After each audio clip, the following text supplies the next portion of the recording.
end up, losing more than you earn? It's really important that you learn the business end, or that at least you're cognizant of what's going on. It's hard because in the beginning, even though you may be watching, you don't know what to watch for. So, I usually say, show me somebody who tells you they haven't been screwed in the business, and I'll show you somebody who hasn't found out yet. Because it's just the nature of the beast. And then it's a matter of how quickly you recover from it.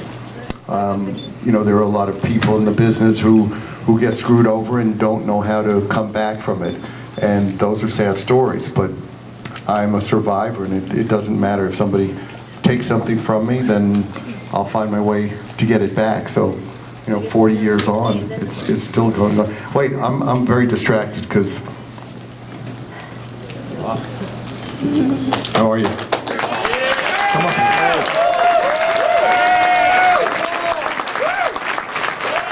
That's what I'm talking about. That's what I'm talking about.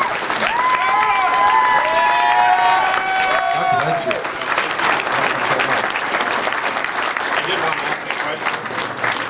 you. Okay, he gets to ask anything he wants. 38-year listener, first-time caller. With the Rock and Brews that you guys are starting, I know you have the gala event coming out there in Kansas City, Overland. So unfortunately, I wasn't quick enough to get that ticket, but I know before in some of the other ones you guys go out and you serve beer, pizza to the crowd. Is the restaurant going to be open that day prior to the event for anybody to come to? And also, when is one coming to Indianapolis? Good question. We try to make the restaurants fun. I can tell you one thing, I wouldn't be involved unless I thought it was great. And the food is just off the charts. The food is really, really great. We have one at LAX Airport, at Los Angeles Airport, and I've eaten there time and time again. The food is great. So whether or not it's going to be open the day that we have that gala opening, I'm really not sure. But we're going to be expanding, and I'm sure we'll be bringing one here because they're just great. I'm telling you, it's something I'm really proud of. And also, I would be derelict in my duties today to not thank you and the band for all the support you give to the service members, especially the Wounded Warrior Project. I can't say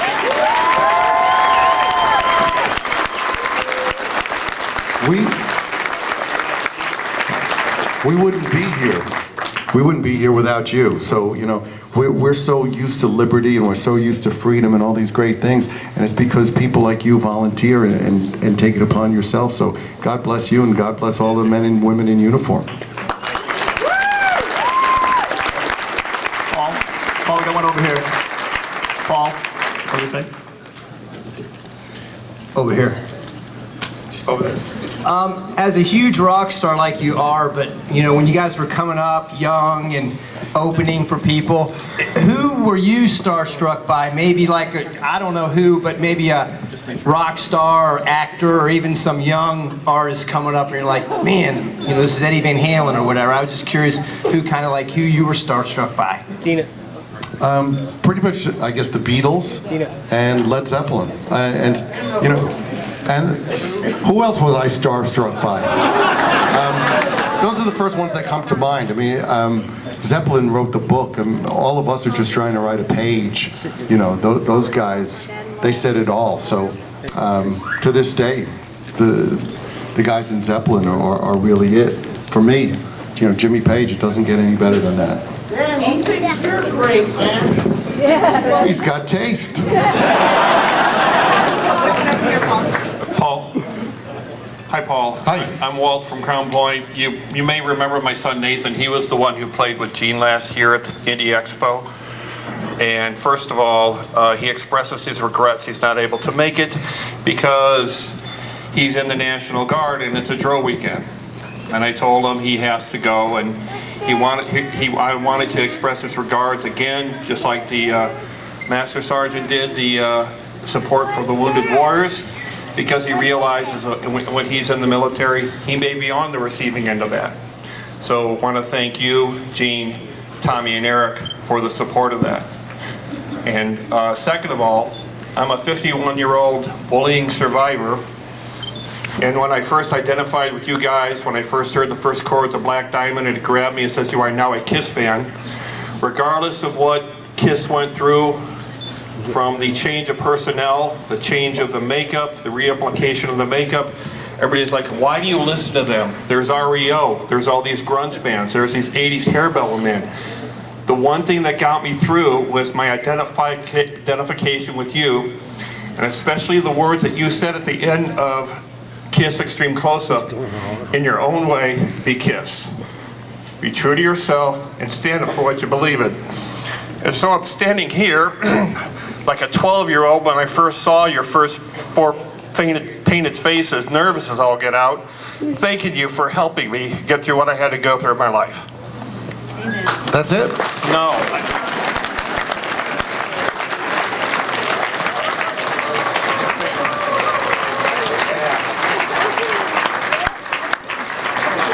Same goes for me. I'm telling you, I wouldn't be here without you, so, you know, it works both ways. Paul, one thing. Paul, I'm sorry. One thing, I don't know if you noticed this. It looks like Dynasty. Yeah. But I want to show you this. 7 years ago, my wife wanted me to give me a different Father's Day gift. These are my 4 kids painted like Dynasty makeup. Awesome. I had a picture on this put on kissonline.com a few years ago, and the name of the picture is Kids Dynasty.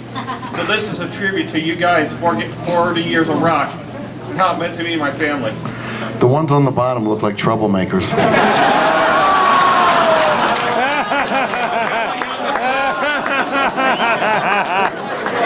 That's great. Who's got the mic? Hi, Paul. How you doing?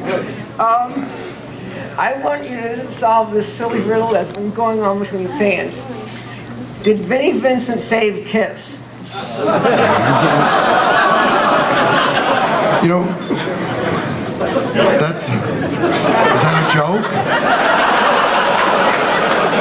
Is there a punchline? Look, there's no getting around the fact that Vinnie was a very talented guy and contributed to the band. And going beyond that would not be wise.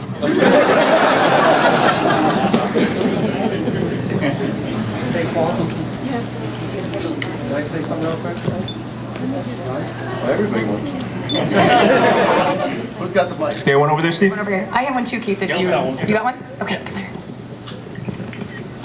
Hi. Paul, this really isn't a question, but me and my mom, we've been going through like a lot of trouble right now, and my parents are like split, and it's just a big lump of trouble, and I have liked you since I was 8 years old, and my mom has liked you for 36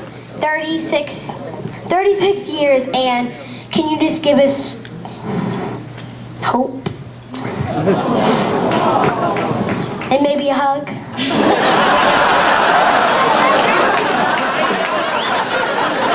I can do both.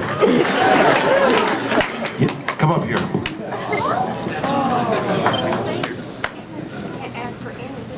Come here. Sit up here.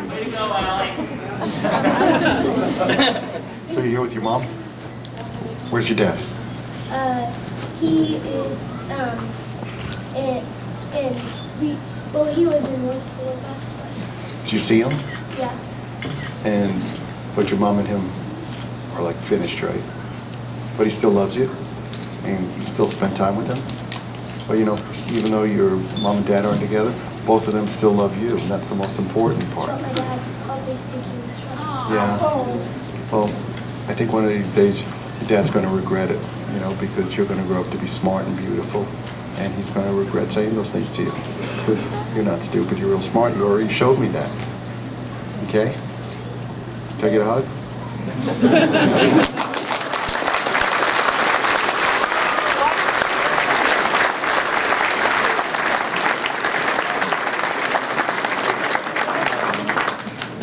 Come back in an hour. Oh, you're awesome, dude.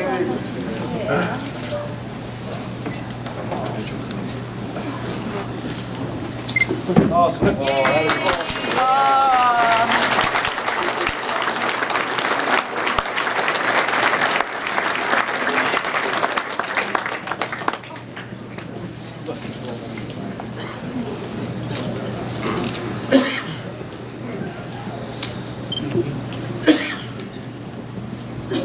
Now get out of here. Hi, Paul. Over here. Where? Hi. My name's Jean. I'm sorry, I'm really nervous. I'm Jean. I was wondering if you, in the last few years, have ever visited the people you used to visit when you were a teenager, like the store Moon Earth, those people you used to hang out with? You know, most of those people are probably either dead or in jail. Or the... You know, I wouldn't know where to find those people. And, you know, you may be much luckier than me. People like to revisit their past and meet up with people that they once knew. I actually don't have that many people I want to see again. And my past isn't something I really want to visit. You know, for me, it wouldn't be like going to a spook house or something. Mine too.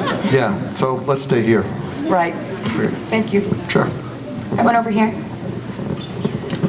Where? You know, I'm deaf on one side, so. Thanks. Okay. Hi, my name is Melissa, and I've been a fan since I was 5. I know you said that you think that KISS can be bigger than the 4 of you. Do you think that Evan and Nick would ever replace you and Jean? I wouldn't. Seriously, I wouldn't wish that on my children. But you know, who wants to grow up and walk in their dad's shadow? You know, when football players try to take over from their fathers, when athletes, politicians, you always get compared. And the most important thing is for people to find their own path. To me, all that's important for Evan is that he has a passion, and that he follows that. To try to be me or Paul Jr. I wouldn't wish that on him. And thankfully, he wouldn't wish that on himself. So that's good. You know, I'm glad he wants his own life. Paul, you want here? Hey, Paul, can I have a hug? What is this? Free hug day? Last one, so you'll see him in a little while, but last one. Yeah, you know what? Come up. And then after that, no more hugs. Until later. Come on up.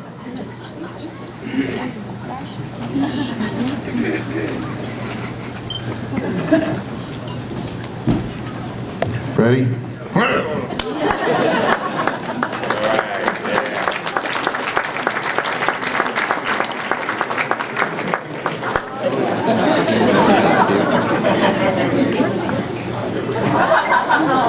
And another one over here. No, you can't have a hug. Thanks anyway.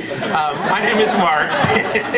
I'm curious, on KISS Cruise 4, will KISS actually be performing in their new spiffy John Varvatos, am I pronouncing that right? Dressed to kill suits? So I hear. Are you kidding me? Wow. You know, the coolest thing about the cruise is we just get a chance to get crazy and spend time with the most diehard of diehard fans. So it's a time for us to kind of experiment and do things that we don't get a chance to do normally. So that's the plan as I see it. Thank you for doing this. Yeah, thank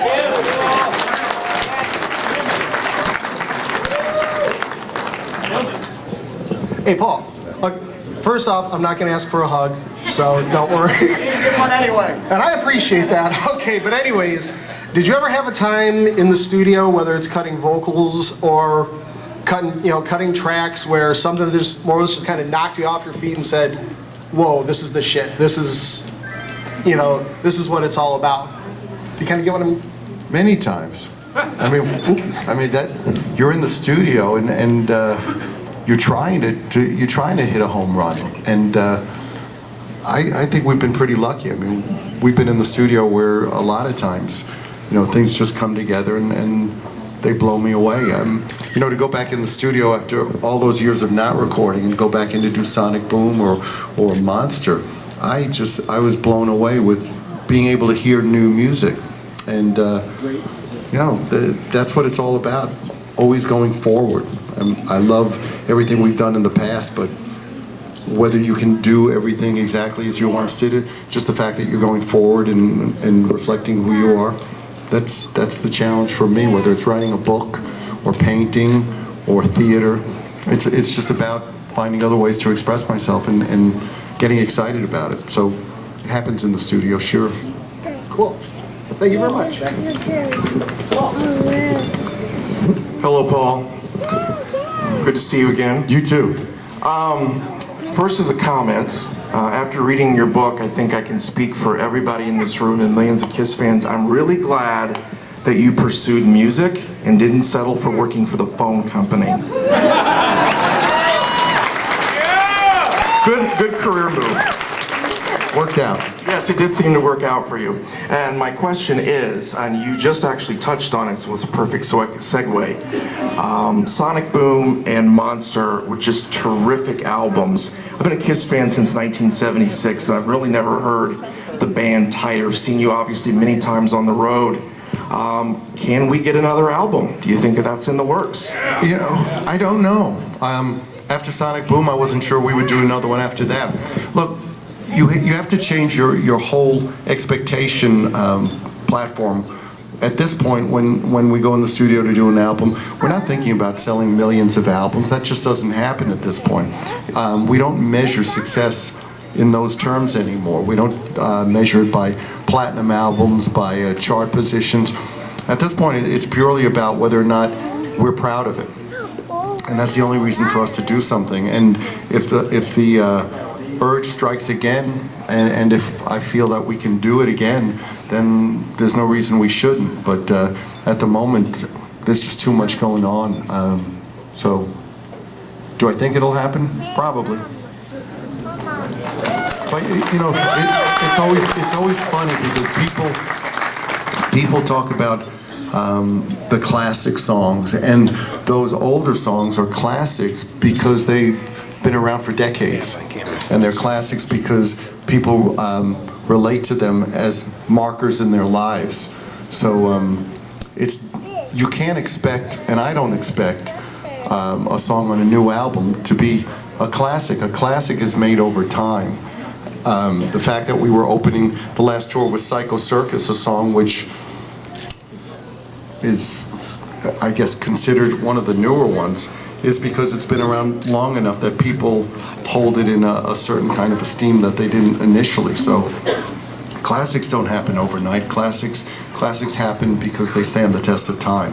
So we'll see what happens with those two albums. Over here. This is my friend Tom, and I've been friends with him since about as long as you guys have been banned. He is turning 50 years old this year on his birthday. Could you send him a happy birthday wish? How about you just give him a hug? Happy birthday. How old are you? 50, wow. That's cool. Well, awesome. Got one on this side, Paul. Hi. Hi. I was told to stand on a chair so you could see me, but I'm shaking, so I'm afraid I'm gonna fall. I have two questions. My first question is, would you ever consider taking off the makeup right now with the lineup you have and playing more revenge era songs or like songs from the 80s? I'll bet we could play those songs even if we had makeup on. Maybe, I don't know. That's an interesting idea. Every song we have to change clothes for the appropriate clothes.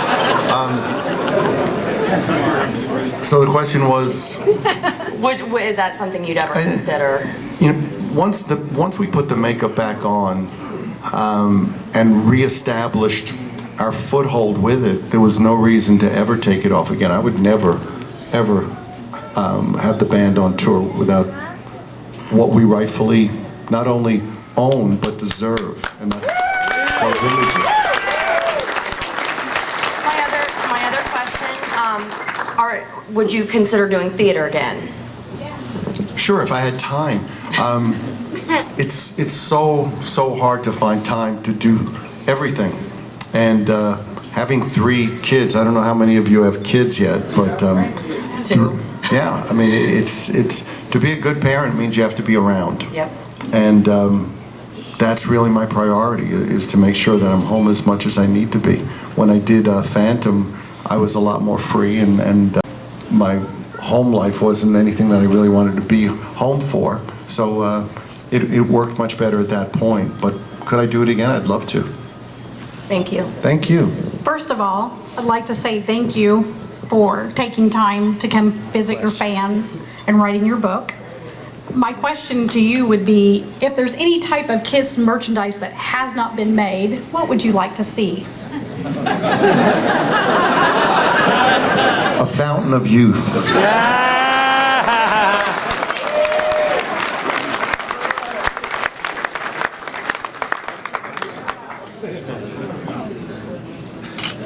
I got one here. You know, it's funny, just so you know, when Erin and I go out, if we go out shopping or if we're anywhere, and she's 30 feet away from me, I can't tell where she is if she calls, because if you can't hear with both ears, you're completely lost. So when my wife and I go shopping, I see this a lot, and that's how I find her. So if you have the microphone, you want to wave your hands, I'll see you that much quicker. You don't have a microphone, put your hand down. Okay. Hi, Paul. My name's Michael. I'm the father of 4 kids. I had a son that passed away 2 years ago, and your voice is what calmed him down. The song Forever was my son's lullaby. When we put him in the ground, Forever calmed my family down. And when I needed your guidance, when I needed something to give me strength, I watched the Rock and Roll Hall of Fame. You said the one thing that spoke to me truest of all, and I think it spoke to many of the KISS Army. We don't want to be spoon-fed. And that will stay with me for the rest of my life, and I just wanted to thank you for the strength you gave me. I can't imagine anything more horrible in life than losing a child. And if anything I did helped, that's a reward for me. I just wanted to say thank you. Thank you.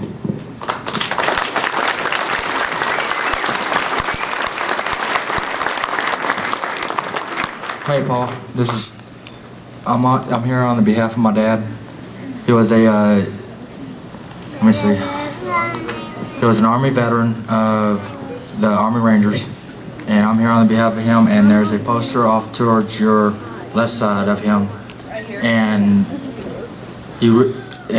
whenever he was in pain and stuff like that, your music spoke words to him and relieved him of his pain. And I'm here to thank you and the rest of the KISS fans and the main members of KISS, which there's multiples, because every one of y'all is an original. And I'm here to thank you for relieving him of his pain every time he listened to music. And I've been a KISS fan ever since I was in my mama's stomach.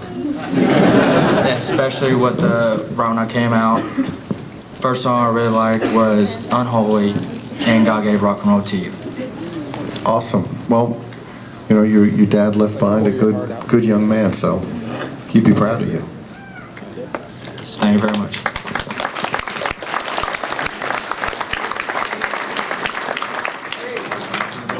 Your turn, Mike. Your turn, Mike. Okay, go on right here. Go ahead. Hey, Paul. Hey. My name's Kaylee, or they call me Jean, too. Everyone around here that's seen me last year knows I had a huge moment with Jean on stage last year. I think I made him cry. But I'm gonna ask you the same question I asked Jean. What's your favorite childhood memory? My favorite childhood memory. Wow.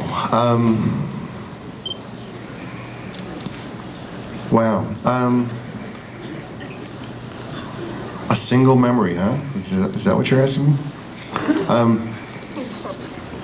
I think when I first heard music, you know, I heard music, I was really blessed. I mean, whatever my parents didn't do for me, they introduced me to music and art and theater and things that really make your life special, I think. And I remember they didn't have stereos at that point. They didn't have electricity at that point. But we had a hi-fi, it was called, and you'd open up the top and put in records, and we'd listen to Beethoven. And Beethoven was like, I would crank this stuff up, and it was the first really heavy music I heard, and it opened my eyes. Music has always been like my soul. Music is everything to me, and first being exposed to that was incredible. That's really probably my fondest memory as a child. My mom did the same thing for me, and I'm going to say my mom loves you.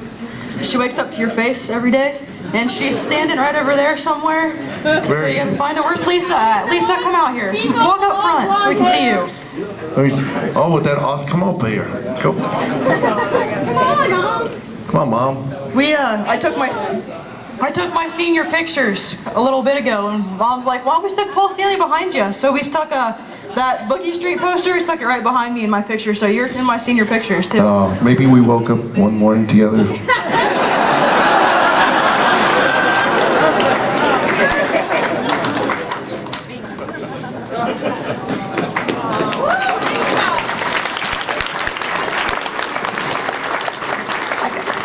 Back here. What's one of your favorite songs that you wish you could have played in concert but you never played?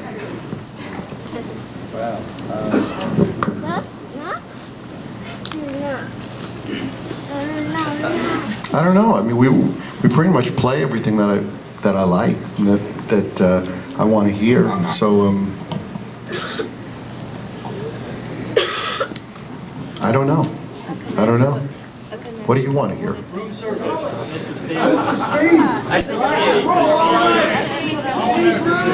I know those. I could do it. We'll see. Paul, over here to your left. Sorry about that, Paul. That's okay. I got a question. What is your thought about them closing down the KISS Coffee House? I know a lot of fans got upset about that, and we even made a petition online to try to save the KISS Coffee House. It really had nothing to do with us. The gentleman who owned it had licensed the name and did a great job of keeping it going. And at some point, it wasn't profitable for him to keep going. So, what can I say? Starbucks. I'm not a Starbucks fan. I wasn't happy to see it go, but that's really the way of the world. I mean, yeah, that's true. There are no guarantees, and he did a terrific job, and there were all kinds of problems business-wise and lease-wise, and the economic situation got involved. So, but it was great while it lasted. It was really terrific. And I got one more. I've got a shirt here for you I had made up for you 2 years ago, and I'm going to give it to you now. Okay. Can I give it to you? Sure.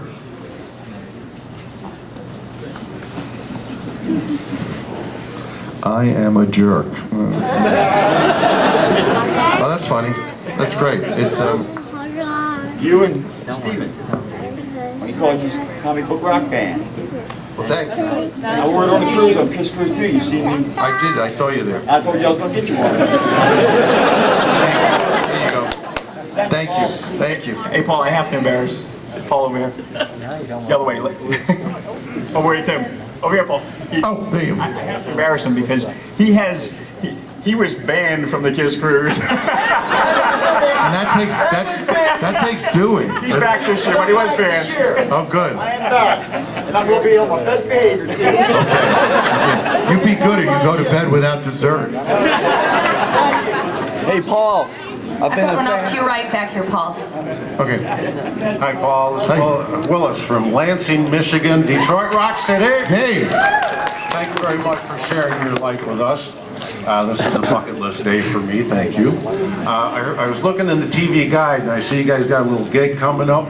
My wife would dearly want to know who the hell's going to win next week. I have no idea.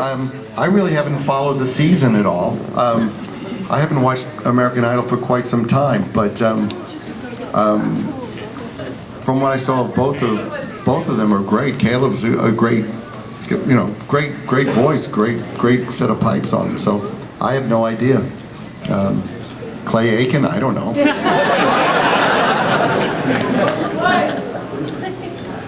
What are we gonna play? Yeah. You'll see. Paul. Yeah. Sir, this is an honor. Oh, thank you. I got two for you. One is, in today's world with all these phones and cameras everywhere, it would be impossible, but in the 70s and early 80s, how did you guys keep the media from snapping a picture without the makeup when you went out on the town or whatever? And number two, at the end, can you do the opening to Heaven's on Fire right now?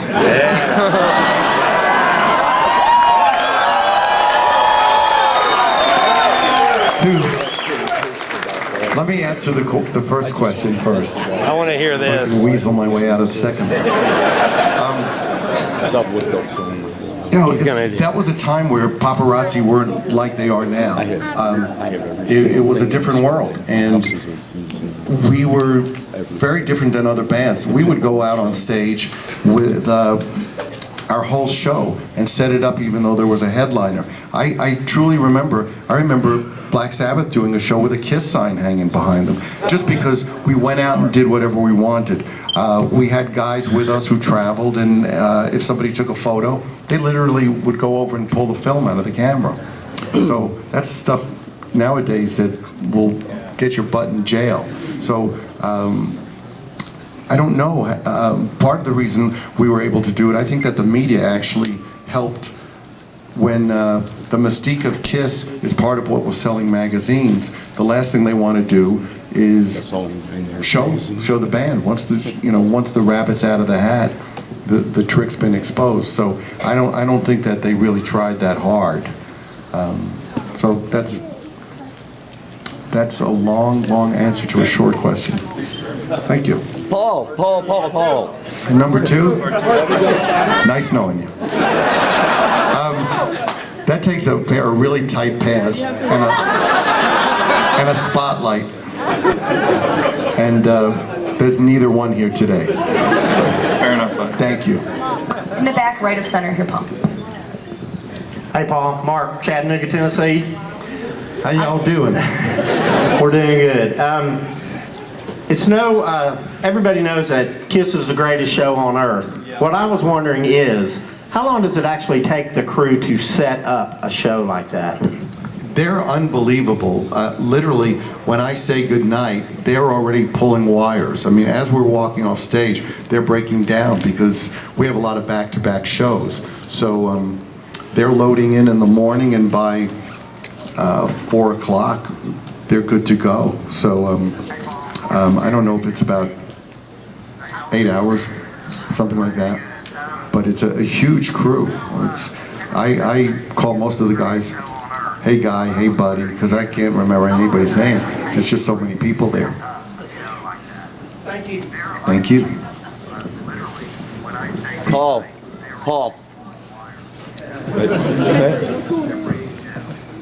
I just wanted to thank you. I've been a fan since the age of 3. I'm 32. I have everything here, just about every single KISS item. I've listened to your music my whole life, and I just want to let you know that it's helped me through rough times, and I'd like to thank you for that. Thank you. Thank you, man. Thank you. Thank you. Yeah, Paul, I wanted to ask you if or what would be your favorite KISS song to do? Either Love Gun or Detroit Rock City. Those are the two that just seem to stay with me. I mean, I'm lucky. There's tons of songs that I'm crazy about, but the first two that I think about are those two. Cool. Thank you. Paul. Back here on the right. Hello, Paul. You straight up dude, man. God bless you. My question is this. I'm curious a little bit about like the Paul Stanley songwriting process. When you think about writing a song, I mean, do you do the music for it first and then put the words to it? Or, you know, how do you get your lyrics? Do you write that down first with an idea in your head about what you want to write a song about and then write around that idea? Or you think of a tune and say, all right, I'm gonna record that tune and then put some words to it? How do you do that? Okay, I'm going to tell you how I do that. Usually I just start with a guitar. Always start with a guitar. And try to come up with either a riff or a chord pattern. And I just keep playing until something comes out that kind of strikes my fancy. And then just start building on that. And then start to sing. And whatever words come out become like kind of the basis for the lyrics, and then it's kind of like a puzzle where you keep filling in pieces. So usually I find that whatever I sing first kind of becomes the foundation of the lyric. I try to let stuff happen pretty much organically, and then just take it from there. Simple. Try it. Yes? Who's got the mic? Right here. Paul? Yes. Hi, my name is Michael. I'm from Louisville. I just met you at Bowling Green a couple days ago. Yeah. You were talking about KISS Expos. Well, anyway, though, I've been a fan since 1987. My cousin showed me that video, and it made me a fan for life. You guys have been with me through the highest of highs to the lowest of lows. All the way up from, like, struggling through high school, being made fun of day in and day out for being a fan of yours and the band, all the way up to the birth of my son. So I wanted to say thank you very much. It's just meant the world to me. Meeting you the other day was a 27-year dream in the making, and it just made my whole entire life. So thank you so much for that. I have two questions. One, when will Kissology 4 be coming out? You got to ask Tommy. You know, because Tommy's the one who's always, he's the guy who's in the studio always putting those things together. So honestly, I don't know the progress of it. I know it's well in the works, but I don't know. And the second question is, do you have any funny stories of what happened after the Tom Snyder show? Nothing funny. That was such a weird time. It was, the chemistry by that point was. I mean, it's funny to watch, but it's not funny to live 24/7. You know, that was just, you were getting a glimpse of something, but to wait for somebody to show up who doesn't show up till the very last minute and shows up drunk, okay, it may seem funny, or to have another guy there who's enjoying the turmoil that it's causing. You know, you had two people there who, for whatever crazy reason, were intent on derailing things. You know, for guys who were constantly trying to shoot me in the head, they managed to shoot themselves. And episodes like that are funny to watch, but if you saw what was going on behind it, it wasn't funny at all. It was sad. It really was sad. Well, thank you so much for everything you've done for me personally over the past 27 years. On behalf of everybody here, you know, it's just meant the world to us, and thank you so much for coming actually out here to meet us. Thank you. Thank you. Thank you. That one in the back on the right. Hi, Paul. Hi. How you doing? Good. Anthony, thank you so much for coming to Indianapolis and seeing us Hoosiers. We love you. We adore you. Question that I have has to do with the Unplugged session. First off, I thought it was a great thing to do. You actually showed your musicianship for you, and Gene, and Eric, and for Bruce. And then, of course, with having the originals come out and play, it was just so magical. How did you guys actually decide what songs you're going to do? Because a lot of the songs you do are so heavy. How did it actually work out where you were going to do the Unplugged session and deciding what was going to work in an Unplugged type setting? Well, we had the benefit of having been out doing the KISS conventions. So we had months of playing these songs acoustically. And playing those songs acoustically really difficult because acoustic instruments are much less forgiving and the strings are much heavier. So by the time we got to doing Unplugged, we pretty much knew what songs we wanted to do. And some of those songs obviously weren't in the normal show. And it was great. I mean, I still watch that and listen to it, it's pretty impressive. It's pretty impressive.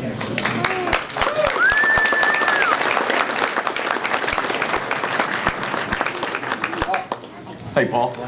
Come over here. To your left. Thank you. You're welcome.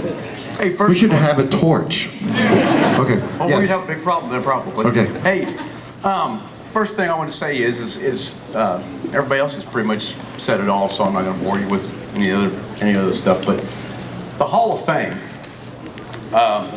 man, I've been a big music fan all my life. You guys have been my favorite.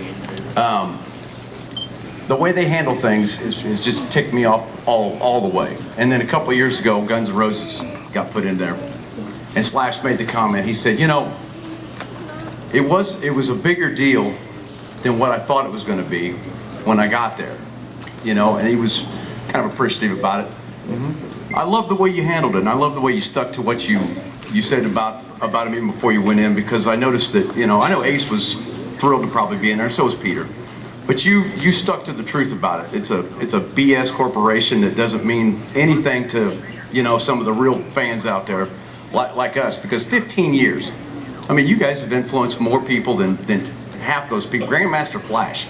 I mean, I don't even know how in the hell he got in there, or Madonna. But man, everybody got up there to do their speech. And by the way, Tom Morello, that speech he did was just... That was terrific. You know, my daughter laughs at me because I get teary-eyed when I watch it, especially after when he comes up with the third part, the awesomeness. And, you know, but man, the way you got up there and stuck to the whole thing, you know, I mean, God bless, you know, Tommy Thayer, Eric Singer, Eric Carr, you know, Bruce Kulick, even Vinnie Vincent and Mark St. John. Those guys needed to be represented. Those guys should have their names in that damn place. And I thank you so much for sticking up for them, because you stuck up for us by doing so. And you didn't even back off of the whole thing. I love the way you just went up there and, you know. I wanted to make a point when I was there without being an asshole, because you can go up and be, you know, you can be rude or be out of place, and I really didn't want to do that.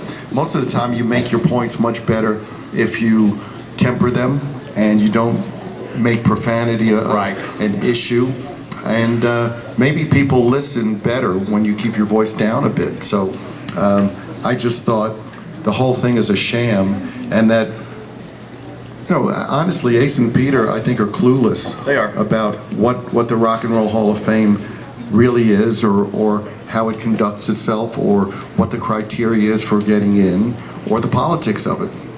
So I understand it being very exciting for them.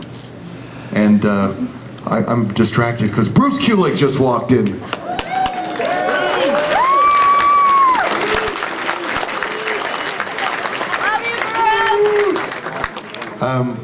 So the Rock and Roll Hall of Fame, really, how can you be a Rock and Roll Hall of Fame if it doesn't reflect the people?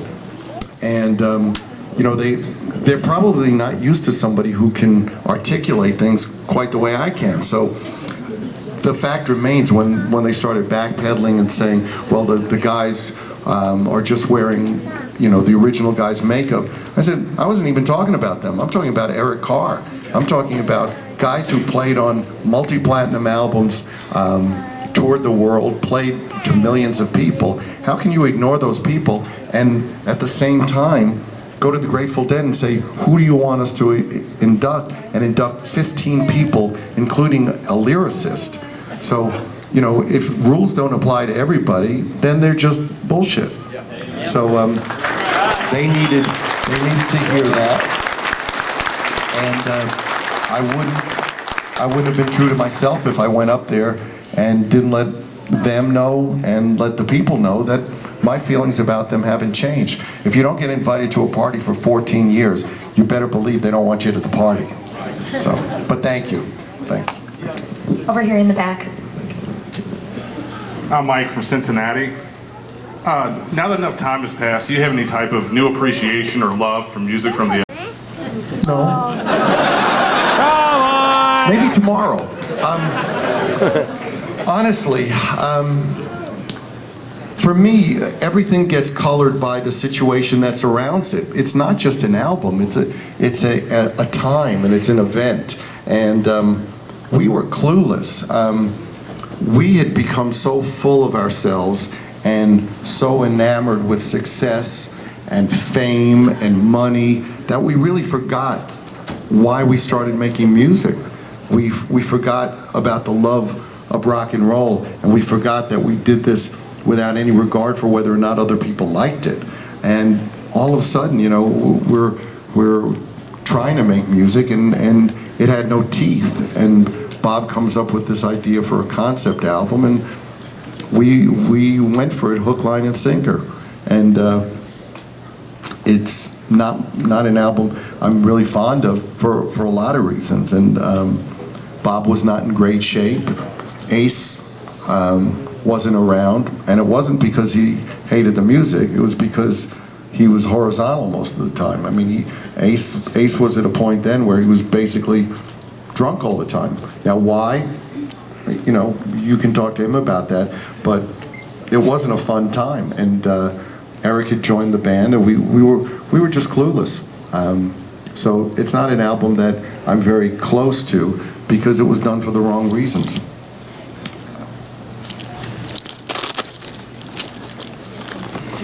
Hey, Paul. In the 80s, when Gene was busy making subpar movies and... You said it. You said it too in your book. And you're going through lead guitars from Vinny to Mark to Bruce, and you were left to basically produce those albums, Animalize, Asylum, Crazy Nights. What kept you going to say, you know what, I'm going to keep doing this and keep calling it KISS, as opposed to saying, you know what, screw these and screw these guys, I'm going to go make my Paul Stanley band? What kept you going to do that? I love KISS. Yeah! You know? And I always think of KISS as my band. And I always want the band, I want the guys in the band to think of it as their band. But if everybody else leaves, I'm not going anywhere. This is my band. And, you know, if you feel the same way, then you'll stay. But if you don't, you know, fair or unfair, I'll do your work and mine because the band means that much to me. Thank you for staying. Thank you.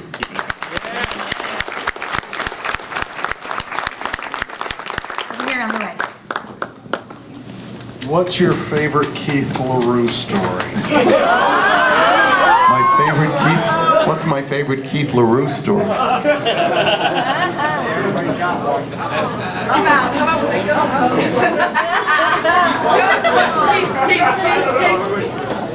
That's a good point. Yeah, where did that come from?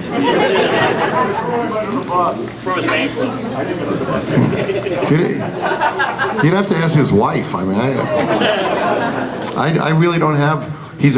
Keith is a great guy. He's somebody who works really hard on behalf of the band, has worked really hard for me, never lets us down, and you know, he is a member of the team who, you know, has really shown his stuff, and I'm very grateful that he's a part of things. Very, very grateful.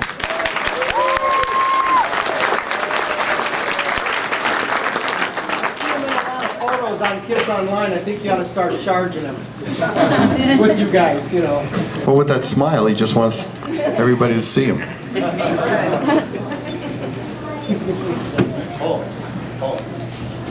Yeah, I got a question for you. Just because you wave your hand doesn't mean you have a microphone. Where's the mic at? Well, I promise you we'll get to you.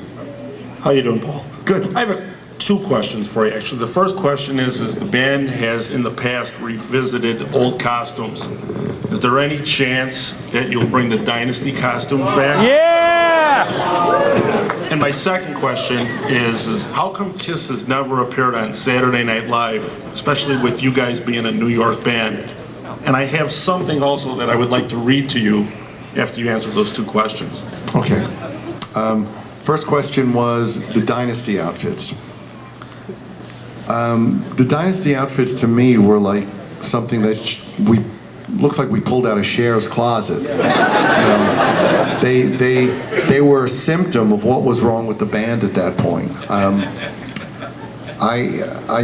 I think it was a big misstep, and I'm not apologizing for it. It got us to where we are, but you know, I look at some of those photos and it's just like, what were we thinking? You know, we took this ballsy meat and potatoes rock band and suddenly dressed it up like Vegas showgirls, you know, and it's not some place I want to go back to, you know. So, then your other question was? Why KISS hasn't ever appeared on Saturday Night Live, because they don't like us. Lorne Michaels and the people, well, it's Lorne's show. They've never liked us. They're part of, they're kind of part of the Rock and Roll Hall of Fame mentality, and that's pretty much it. They don't like us. Maybe at some point we'll be on, but it's pretty, you know, it's astounding in the same way that the Rock and Roll Hall of Fame, when it was astounding that we weren't in there. When you can ignore somebody for that long, it takes a lot of willpower and a lot of effort to ignore somebody. So, you know, we're fine with or without them. But if we went on there, you bet we'd blow shit up. And we'd be playing live. I just wanted to read something that I have in my kitchen that I've had since 1996, which says, without Paul Stanley, Gene Simmons would be flipping burgers at McDonald's. That's not really true. He would own a lot of McDonald's. But Gene's a very, you know, clearly a super bright guy and a super talented guy. And we do things very differently, but we're really, really fortunate to have each other. Really, you know, that's the key to this thing continuing to go along. And I don't take my relationship with him lightly at all. You know, he's driven me crazy at times, and I know I drive him crazy, but, you know, overall, we're in it for all the right reasons. So, flipping burgers, that would never happen. He'd be eating them. But he'd also own the place. Okay, right here, Paul. Hey. I feel like I've been traveling all over the Midwest. Last night I was the last one to take my picture with you. You drove, what was it? Well, I drove from Indiana, and I was there for about 5 hours, and I fell asleep in my truck because I was number 589 to get my picture taken with you. And when I woke up, I went, oh my God, and I ran over there and they were locking the front door, and you were nice enough to stick around and take your picture with me. Thank you. And I felt so bad my family couldn't come. This is my lovely wife, Dina, my 13-year-old Kaz, and little Gabriel, new KISS fan right here. Hey. Hi, bud. Gabriel? No? Kaz, go give him a high five. Hey, bud. And I felt so bad they couldn't be there with me because of just too much going on in the family, all the dynamics of being, you know, family. And our 20-year-old is studying for a big test. He wants to be a doctor, so he's really involved with school right now. But a couple things. I wanted to, my wife and I were having this discussion on the way here. Do you know how many concerts you've performed since? At least 5. I have no idea. Is there a number that I tried to calculate? Keith would know. Where'd Keith go? Left. Right there. How many concerts? Keith, how many concerts? And one more thing, hold on. 2,300? 2,300? Oh, well, we thought it would be more than that, but that is a lot of concerts. Okay, 2,800. In 4,000 concerts. In 1974 or 1975, you visited a small town called LaPorte, Indiana. Yes. And you played the Armory, it was called. And my brother Ted, I remember I was playing out in the front yard. I was 7 years old, and my brother Ted was 17, and he was going to go down to the Armory to see this band called KISS. My sister had painted that first album, and we had that painting in the living room. And my parents thought, well, go ahead and see KISS, but I couldn't go. And he had to climb on the roof to look through the windows, and he has black and white pictures of you guys. Do you happen to remember that show in the 70s in LaPorte, Indiana, the Little KISS Armory? I know you've done so many shows. I remember looking up and going, who's the guy with the camera? Oh gosh, but thank you again for everything. We appreciate it. I know you're a busy guy, and it's probably tiring doing all this. But we really truly love you. You're an icon, and there's nobody. Seeing you is like seeing the Pope. I mean, you really are that special. Thank you. Paul. Looks like we have a guest. You have a question? Ladies and gentlemen.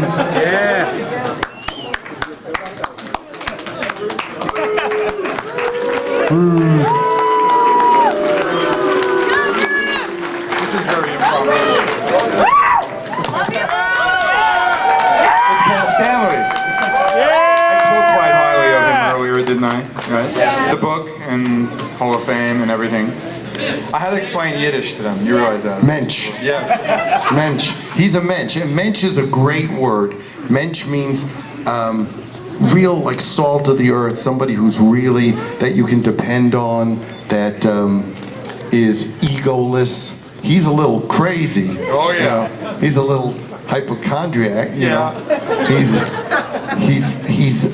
He's the salad master. This guy is always making salads, but he really is like a great guy who has always given 100%, and that's what a mensch. He's a mensch. It's a real good thing. Thank you. I really appreciate it when I heard about it, but then I was worried when people would say to me, Paul described you as something, but I don't know what it means. And I'm like, oh God. So I made it very clear to them, so I want to thank you. He's a mensch. Yes. I'm going to let him finish this because I'm like embarrassed to be up here. He's such a good storyteller. Have you been abusive? I took a little break. No, I was up here at 9 a.m. I heard. And Tommy's in the back tweeting away, you know, relaxing. Also from 10 a.m. only because his room service was late, you know. But aren't they amazing? This is so cool. This is a real dream for them to have you here. How many times we talk?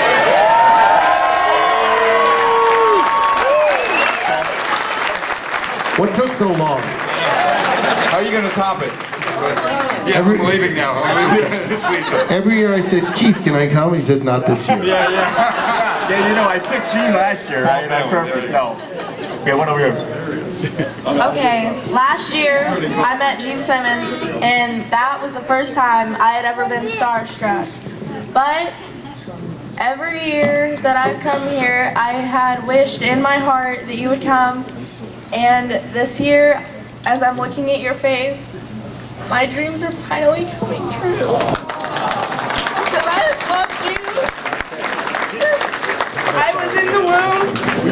And I even came up with a quote when I was really young, and I said, "Kiss is hereditary." And my dad clapped me on the back. He was like, "Yep, kid, it sure is." That's awesome.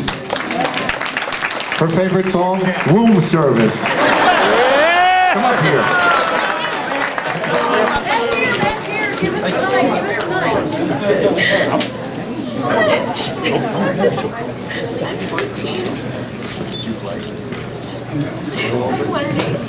You play just a little bit, me too.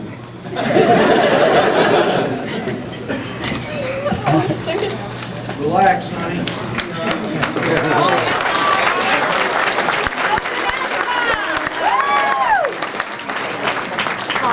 Paul. That's cool. Hey. I have two questions. First one is, what are your favorite costume era? And the second What's my favorite what? Costume era. Okay. And the second one is, when you remember when you went on the CMA for Country Music Awards? Mm-hmm. Were you out of your comfort zone or not? No.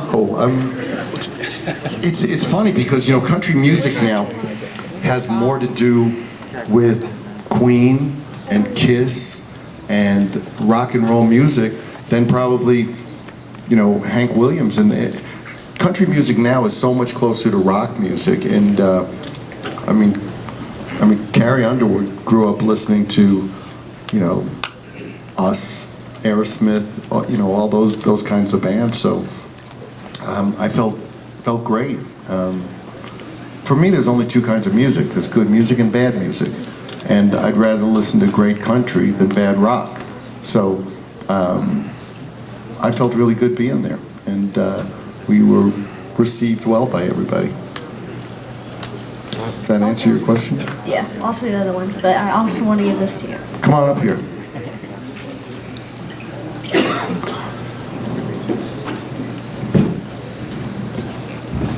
In 2010. That's so cool. That's really cool. That's really cool. I'll see you soon, okay? And the first question was, what was your favorite costume era? My favorite costume era? The Destroyer stuff was pretty cool. It's all cool. It's KISS. Yeah! Got one right here in the center, Paul, down the aisle. Hey Paul, my name's Mark. Today's my birthday. How old are you? 46. Wow. This has been a pretty kick-ass birthday, I gotta say. Anyway, I got a question. Basically, the other day I heard an interview with Rob Zombie, and he was talking about the Ramones tribute album. And he basically said that when he first heard that you guys were going to be on it, he thought that you guys maybe just kind of would mail it in or something, and it wouldn't be that great of a song. But then after he heard it, he said you guys had the best song on the album. So I just kind of wanted to know, when you guys were in the studio, was your intent to just kick everybody's ass, or what were you thinking? Anything worth doing is worth doing properly. And Johnny was a neighbor of mine, and I saw him while he was struggling with cancer, and I was with him a day or two before he passed away. So he asked if we would be part of the album, and it seemed like a great song to do. And Johnny said to me, he said, "That's the way we wish we could have done it, but couldn't." So he was thrilled with it, and it was great. I mean, I had a ball doing it, and I thought we knocked it out of the park. I thought it was really, really great. Paul? I'm getting boring, right? I also have two questions. The first one would be, if you could listen to any one song for the rest of your life on repeat, what would it be?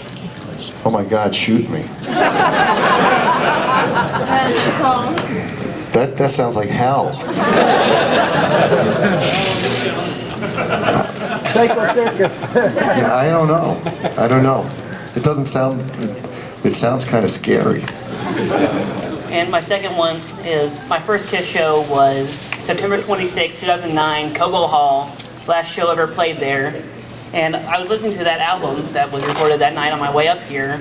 You say that you plan on releasing a video of that show at some point in time. Is that in the works yet? I say a lot of stuff. I don't know. I don't know. Sometimes things are in the works and then it doesn't come to happen because of legal reasons, or there can be so much red tape. There's so many people involved in businesses that between you wanting to do something and it getting done is it's a long way. So don't know. Got another one back here. Paul, my name's Chuck. I just have a couple statements, actually. As a boy of 10 years old, I adapted the philosophy, if you wanted something, you have to go out and take it. No one will give it to you. And as a man of 46 years old, that has actually done me well in my life. So I want to thank you for that philosophy. Second of all, as a boy growing up, I identified with Gene's persona, the demon, more than anybody else, so because of the comic book and all that. But as a man, after reading your book of Paul Stanley, dealing with your life and your issues, I'm a bigger fan of Mr. Paul Stanley, and I will be forever. Well, thank you. Thank you.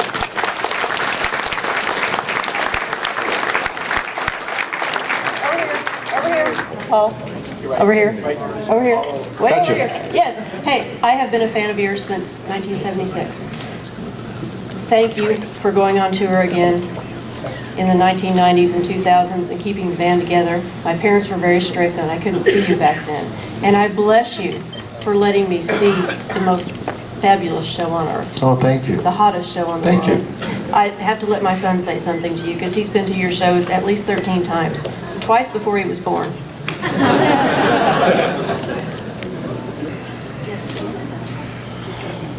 Oh, I'm talking to Paul Stanley. I just wanted to say thank you for everything that you do. And also, as my mother has just said, I've been a fan of yours since before birth. And she's got memories of me. I can't believe she put up with me for as much as she did.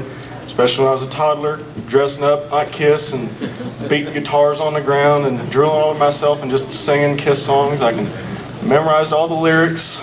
And I mean, it's just thank you for everything that you've done.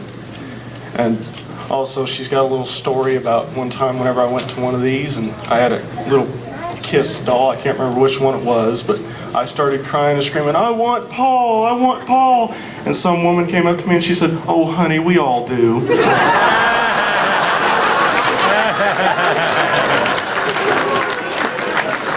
I think the coolest thing here is to see that you get to share, you know, something. I mean, you're blessed to have each other, and I'm glad we can be a part of it. Got one in the back here. Paul, I, like many others here, couldn't love you more.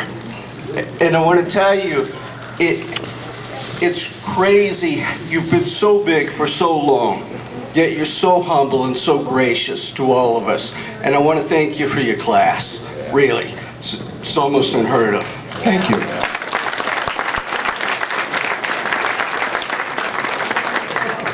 My question is I know there have been some things. What is the health and the condition of your voice now? Nobody's voice gets better as you get older. That's the way things are. You're not the athlete you were. You're not the singer you were. You know, I tell people, look, if you want to hear what I sounded like, if you want my voice to be what it was in 1975, put on the album. You know, it's things change as time goes on. I'm far from hanging it up, and I'm having a good, you know, so you can't do what singers do and not pay a price. You know, you can't sing night after night the way I do, or, you know, a lot of my heroes or inspirations sang. And you know, it's well documented. There are singers in other bands who don't sing certain things because they can't. There are bands that don't get back together because somebody can't sing it. So actually, I have an appointment Monday morning. I'm in Boston seeing my throat doctor there. That's just an ongoing thing. I'm just glad to be out there singing.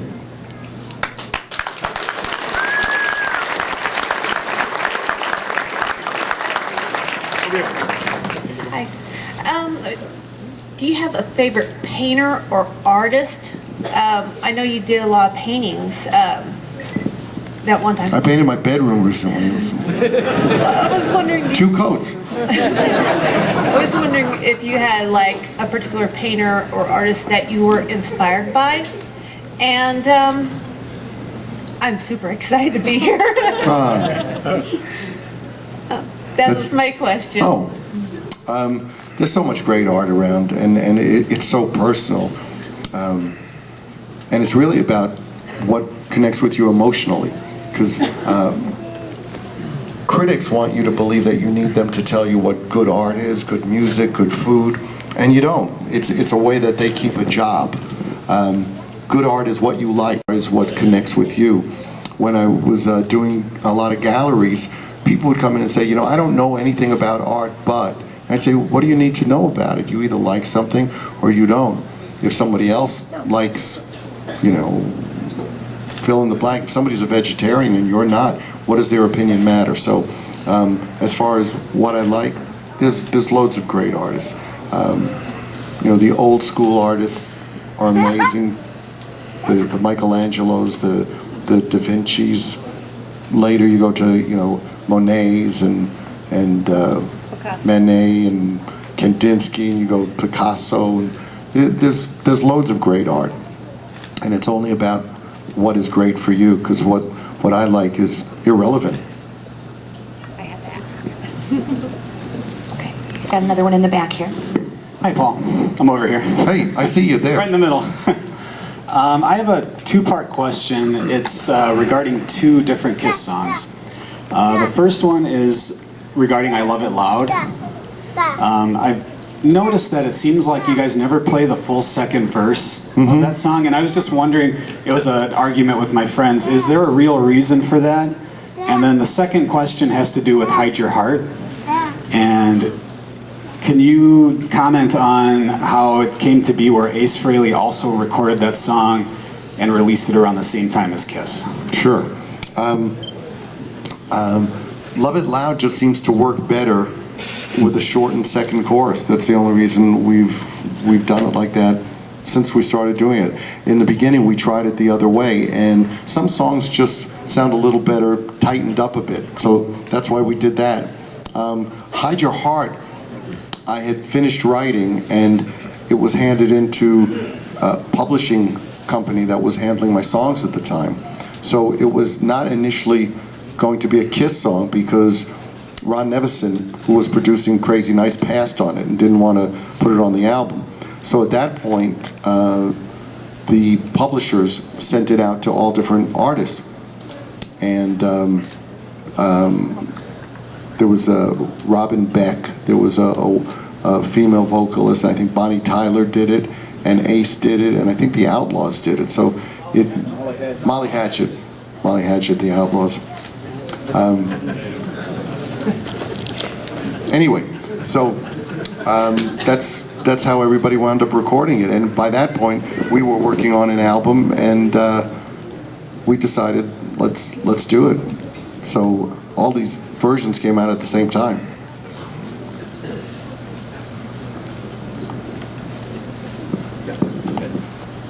Hey. Hey.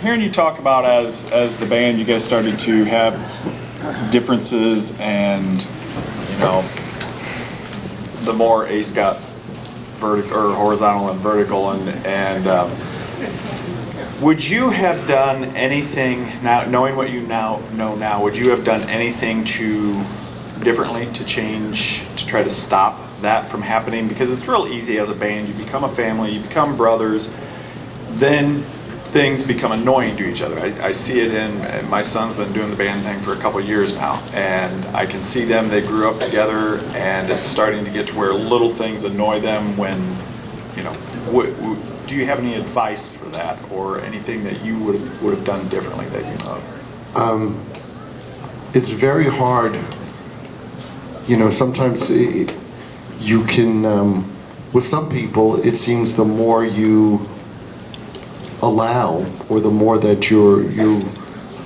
find a way to deal with, the more they do. And unfortunately, I guess a trait of alcoholics and drug addicts is kind of playing on people's sympathies and really just doing whatever they feel they should, and it also hampers people's judgment. I did everything I could to stop what was going on, but you can't. You really can't. When Ace decided to leave the band in the early 80s,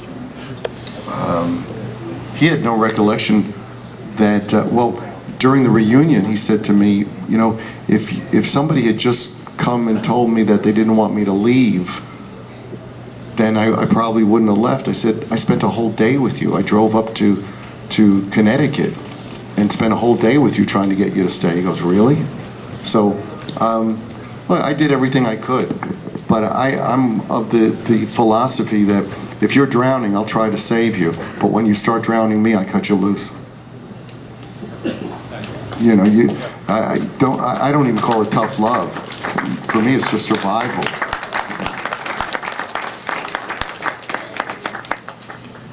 One over here. Hi. Hi. I just want to start out by saying I'm 25 years old. I'm here with my parents and my brother. Growing up on your music, we absolutely love you. My parents have a huge KISS collection. Growing up, my family was known as the KISS family, so we kind of dug that. My mom wanted to ask you. She was a little nervous, so I'll ask. You're introducing her? Yeah, this is my mother. My beautiful mom, Shauna. She loves you. My parents came last year and they met Gene. And so my brother and I were like, we have to come. You're my favorite out of the band. I love Paul. I'm the star child. Thank you. But our question was, over your whole career, if you could change anything that you've done, what would you change?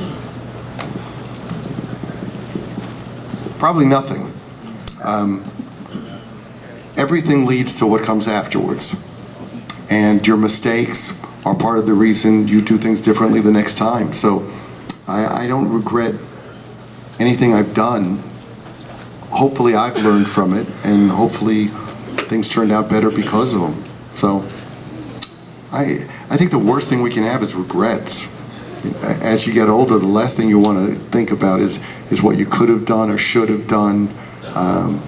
I don't want to ever have those. And as of now, I really don't. Paul, we're going to do one more, just so he has time to meet everyone. There we go. Where'd that come from? The speaker. We really love the book. You think you would write another one sometime? The great thing about having a successful book, and this week it's number 10 in the London Sunday Times bestseller list. So I'm now an international best-selling author.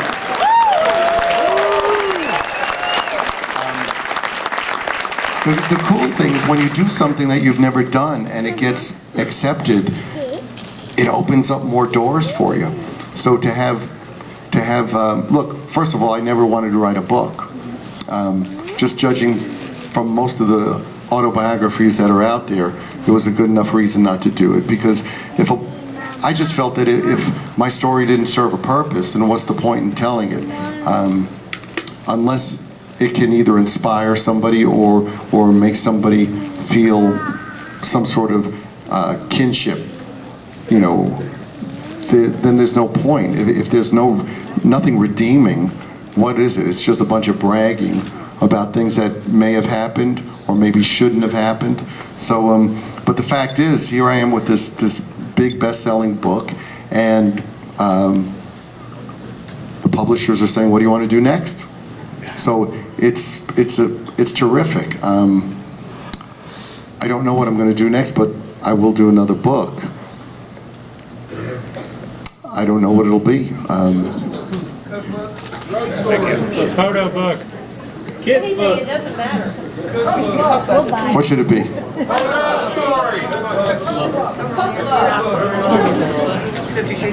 Okay.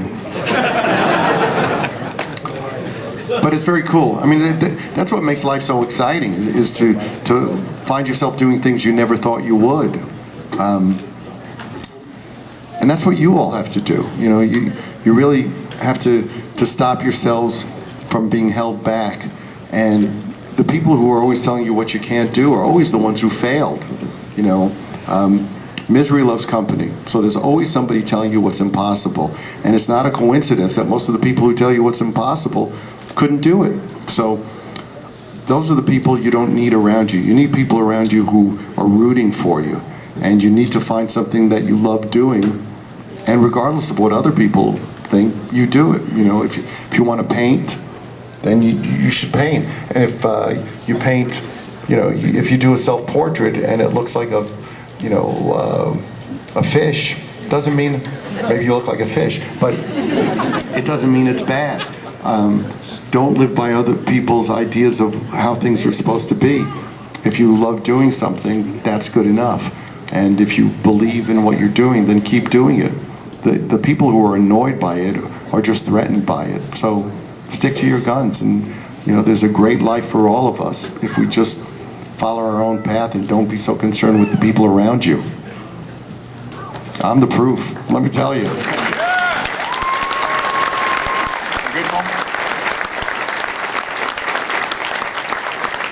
Keith wants me to leave, and I don't want to leave. It's up to you. We got a lot of books to sign, or meet. A lot of people meet. It's up to you. Want to ask a few more? Sure. I'll answer a few more. All right, Paul, I'd like to hear the story behind when you wrote the song "Tonight You Belong to Me" off your solo album.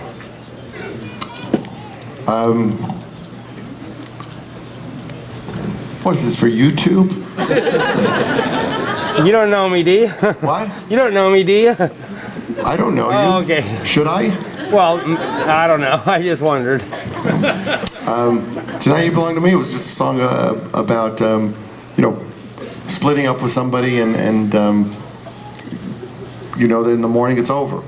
So you kind of make the most of the moment.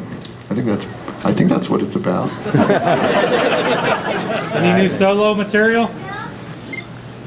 I'm writing songs, and at some point I'll go back in the studio, do another album. But anything I do next, as far as a solo album, would be much closer to my first album. Live to Win was really fun to do, but that really wasn't that was a conscious effort on my part to do something other than what I normally do. They're both great. But if I go back in the studio and do another solo album, you know, I'd strap on the guitar and turn up the amp. Awesome. Thanks. Thank you. I'm up here in the side. Hi, I'm a little nervous. Hi, nervous. You're aside from my dad who passed away last summer, you're my favorite person in the whole world. Oh, thank you. He was killed on a motorcycle, and right before that, my house had flooded, and he had brought a canoe and helped me get all of my KISS memorabilia out of the house and save as much as I could.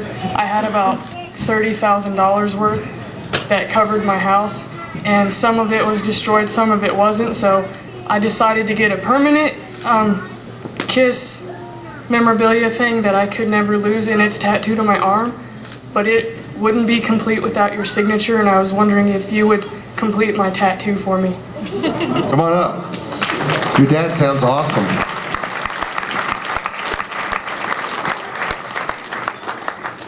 Do you have a Sharpie? Do you have a pen or a Sharpie? Anybody have a Sharpie? I got one. Here we go. That's very cool. I'm an art major.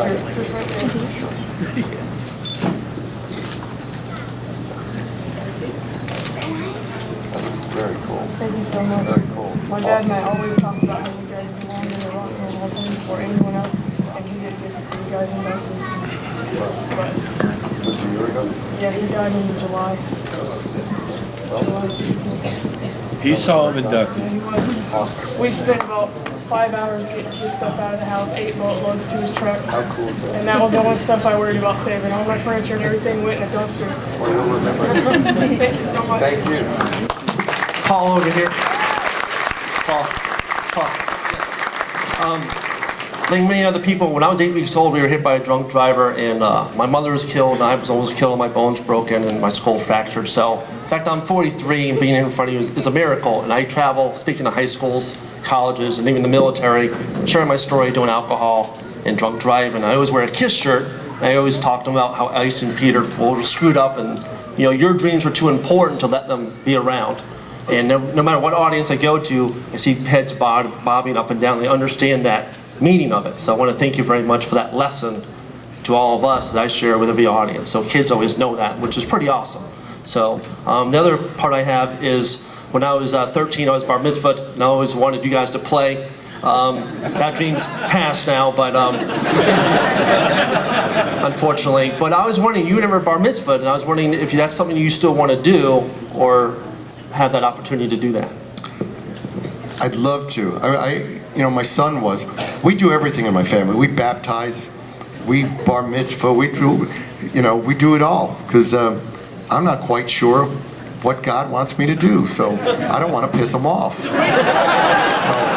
So we do it all. So I'd love to at some point. I'd love to. And you know, when you brought up the point about Ace and Peter, I don't want anybody to think that I'm up here slamming them, but I'm up here telling the truth. And there's a difference. I'm not up here trying to be malicious. I'm not up here trying to be vindictive or say things that aren't nice. But the truth is the truth. And it's always easy for people to have opinions or think they know what happened. But if I'm correct, I don't remember seeing any of you in the room. You know, and I was there. So I hope those guys are happy with what they've done, and you know, if it makes them feel better to point fingers and say that it's someone else's fault or my fault or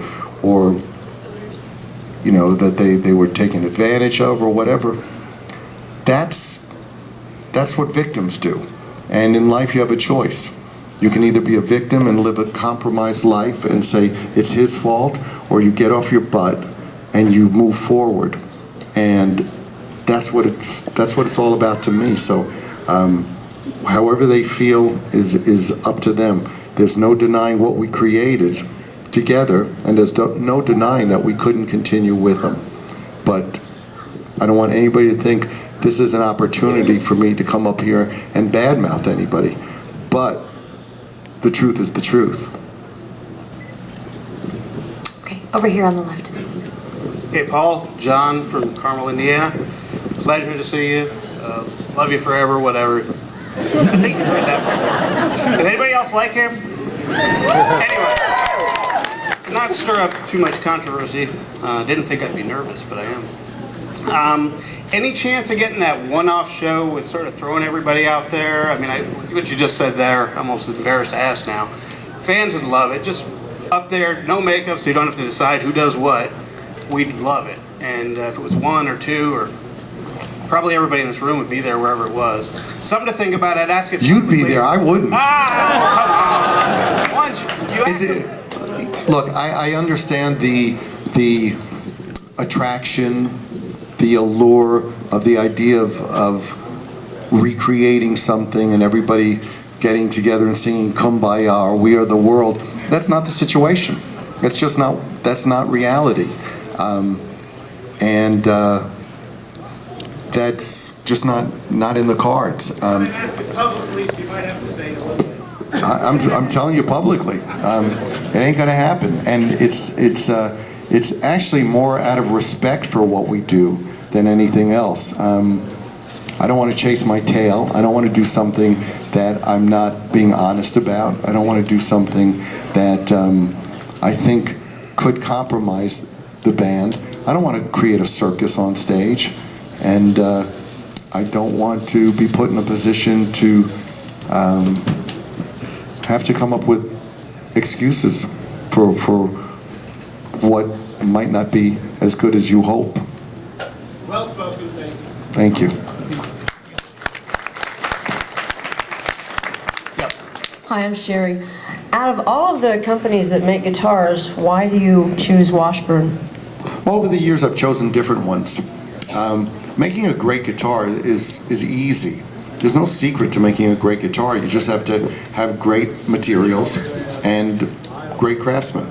So I've gone from company to company based on their willingness to work with me in the way that I want to work, and to do guitars that reflect my designs and are deals that work for me in terms of the economics. Because if a guitar comes out and is selling because it's my model guitar, I don't want to get 5 free guitars a year. I'm your partner. So over the years I've changed from different company to different company, and Ibanez is a fabulous company. Washburn's been terrific, and honestly in some ways they're all the same, because the guitars are made the way I want them made. So no matter who's making them, they're consistently great guitars. Okay, thank you. Thank you. Over here. Hey Paul, I want to ask you about your concerts. I saw you back in the late 70s, and it was the most fun concert that I'd ever been to. Many years later, when I had a kid of my own, he became a teenager. I took him to see you all in concert, and he said, "Dad, this is the funnest concert I've ever been to." Do you guys ever get together at the end of the tour and say, how are we going to top that? Because all these years you've been touring and performing, and no other group comes close to the excitement of a KISS concert. I know that was your goal from the beginning when you guys started off, and you're still doing it all these years later. It's just the most funnest rock and roll party there is. And I think, again, ultimately it's about how great the band is and how well the band gets along. That's what tops it today. is not more bombast, although this monster stage is, I think, arguably the best stage we've had. What makes it that much greater than, let's say, a tour years ago is that the band is great, and there's a huge difference when a band gets along and when a band enjoys being together. We socialize. We enjoy each other's company. It's not a chore for us to be together, and there's not the kind of bickering in the band where people are trying to sabotage other people's opinions or sabotage what the band is trying to do. So it's a healthier environment, and a healthier band is going to do a better show. So I think what sets the band apart now from 10 years ago or whatever is the fact that the band gets on great. How much input do you have from do other people give you ideas about, like, you should go halfway out into the audience on this little stage, or you should spit blood, or we'll always listen to ideas. Most of the really good ideas come from us, but it doesn't mean that people haven't come in and had some great ones.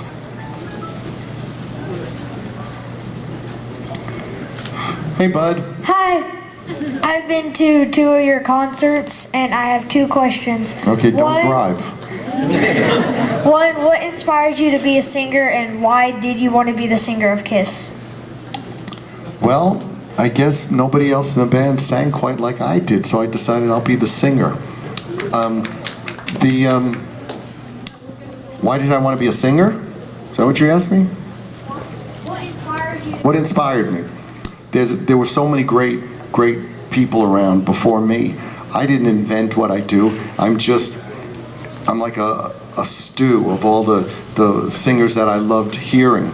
And that's what inspired me to become a singer, is seeing people like Robert Plant, Rod Stewart, Steve Marriott, Sam Cooke, David Ruffin from The Temptations, all great singers.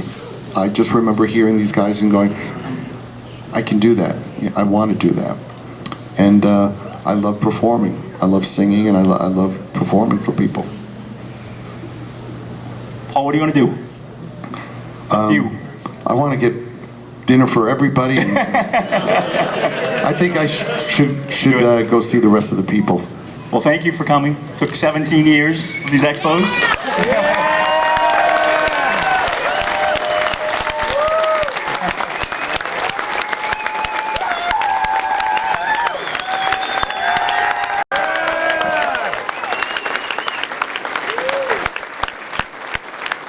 This is awesome. Thank you so much. If Keith lets me come back, maybe I'll come back. I do want to say one thing to Paul. About 10 years ago, whenever Paul asked me to work with KISS, I asked him to meet because I was very concerned about one thing. And I'm sure you guys appreciate this, as being a huge KISS fan, and because the band meant so much to me, I didn't want to go and work for them and have something end on a bad note. It was more important to me than KISS. So anyways, long story short, I just want to tell you that after all the great things that I've got to do with KISS and experience, the coolest thing was to find out that Paul is really the person that I thought he was. And to see him with his family. He is so close to his family, and it's so great to see. Thank you. Thank you, thank you. Okay, before I cry, I gotta leave. Thanks again.